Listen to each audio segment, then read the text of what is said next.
Hi all, today we can see about gradient, divergence and curl. These are the three important mathematical operations that we are used in many physical problems. While we are studying electrodynamics, these three operations are essential. So to understand about this, first we can define del operator. Del operator is a vector differential operator. It is defined as I dou by dou x plus j dou by dou y plus k dou by dou z, where I, j, k are unit vectors along x, y and z axis, and these consisting of partial derivative. This del is a vector differential operator. It is not a vector quantity, it is a vector differential operator. When this del is operating on a scalar function, what we are getting is known as gradient. Whereas if this del operate on a vector function, we will get divergence and curl. If the del operate on the vector function via dot product, the resultant is known as divergence. Otherwise, if it is operating by cross product, then it is known as the curl. So gradient is the del operates on a scalar function. Divergence is the del operating on a vector function via dot product, and curl is del operating on the vector function via cross product. So in detail we can see all these. The first one is gradient. What is gradient? When del operates on a scalar function, the resultant is known as the gradient. So let a scalar function we can consider that be phi x, y, z. For example, potential function, that is a scalar function. So this del is operating on this scalar function phi leads to the gradient. So that is equal to I dou by dou x plus j dou by dou y plus k dou by dou z, that is operating on phi, that is I dou phi by dou x plus j dou phi by dou y plus k dou phi by dou z, where this phi is a scalar quantity. When this del is operating on this scalar quantity, whatever we are getting is a scalar or a vector. It is a vector quantity. See this, it have a direction I, j, k. So the answer is a vector quantity. So when del operates on this scalar function phi, it gives some direction to that quantity. So we can call this gradient as a directional derivative. So gradient is a directional derivative. It is a vector quantity. When del operates on a scalar function, we are getting a vector. If it is a vector, we have a magnitude and a direction. Then what will be the magnitude and the direction of that gradient? What is the physical significance of this gradient? For example, we can consider a hot iron piece. Let the ends of this hot iron rod are at a different temperature. Let at one end the temperature is 70 degrees Celsius and at the other end let it be 30 degrees Celsius. Then what happens? The heat energy will flow from the higher temperature region to the lower temperature region until the temperature on the rod becomes uniform. That is, it becomes 50 degrees Celsius. Then the change in temperature per unit length of this rod is known as the temperature gradient. This temperature gradient will have a magnitude and a direction. Then what will be the magnitude and what will be the direction? Magnitude will be the maximum rate of change of this temperature, and direction will be the direction along which that change occurs, that is along the direction from 70 degree to 30 degree. So in this gradient, it is having a magnitude and a direction. So the magnitude will be the maximum rate of change of that scalar function, and direction will give along which direction that maximum change occurs. So we can call gradient as a directional derivative. It is a vector quantity. It is having a magnitude and direction. The magnitude gives the maximum rate of change of that function. We can also consider another example, potential gradient.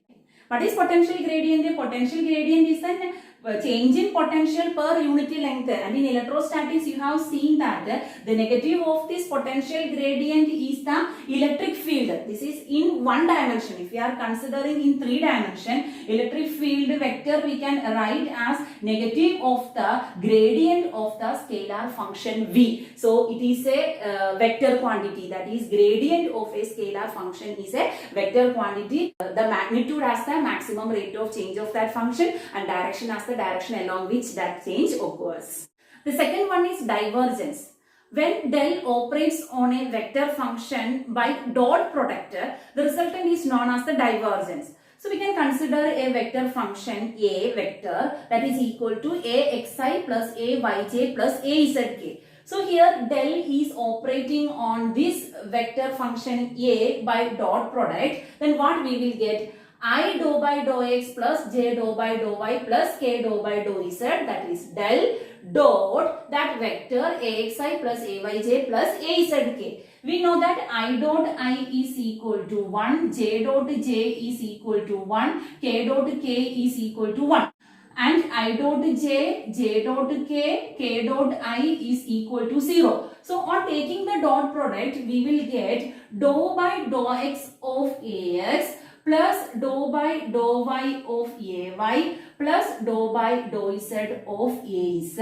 So del dot A, that is divergence, is a scalar quantity. In this resultant, we are not getting the direction. So we can say that the resultant of del operation on vector function by dot product is a scalar. Then what will be the physical significance of this divergence?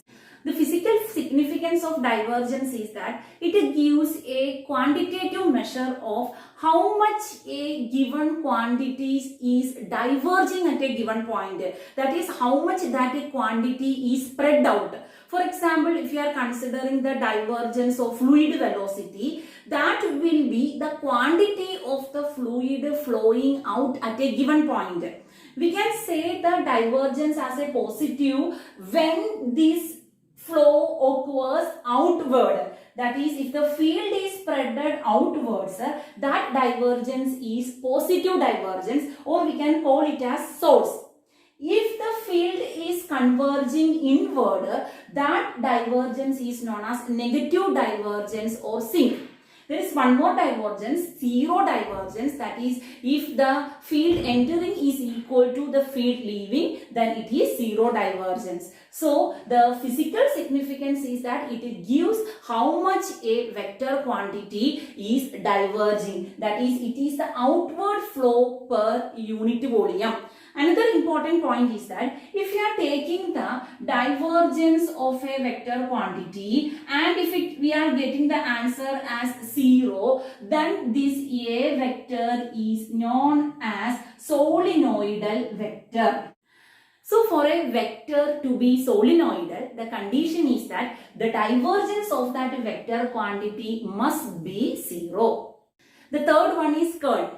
When del operates on a vector function via cross product, the resultant is known as the curl. So we can consider the same vector function A vector, that is AXI plus AYJ plus AZK. This del operates on this vector function by cross product. Then what will be the resultant? The cross product we can find by the determinant method, that is determinant of I, J, K. The components of del along I, J, K are dou by dou x, dou by dou y, dou by dou z. The components of vector A along I, J, K directions are AX, AY, AZ. So the answer will be I into dou by dou y of AZ minus dou by dou z of AY minus j into dou by dou x of AZ minus dou by dou z of AX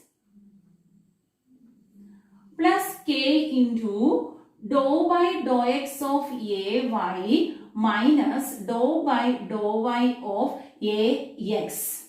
So the resultant is a vector or a scalar. It is a vector quantity. That is, curl is a vector quantity. Then what will be the significance of this curl?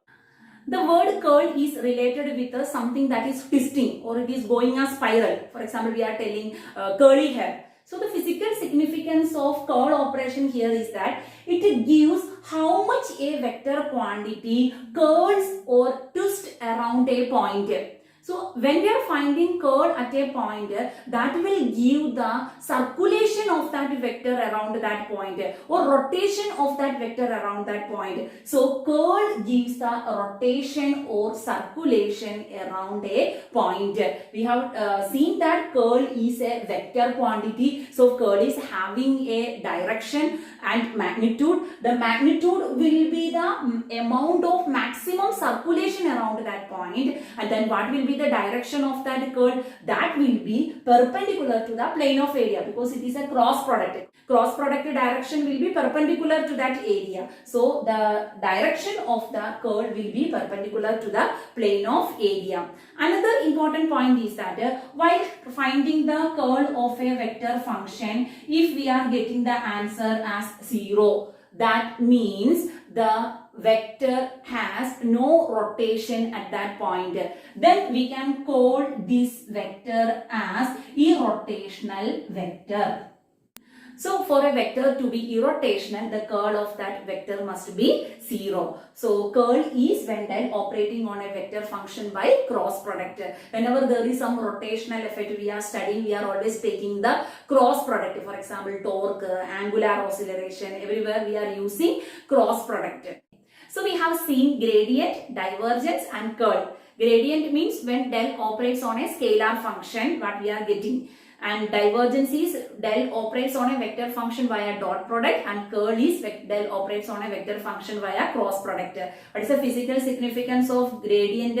That gives the maximum rate of change of a scalar function. That is a directional derivative. And this divergence is how much a quantity can spread out at a given point, and curl gives how much the given quantity rotates or circulates at a given point. So in the next video we can do the numericals based on all these.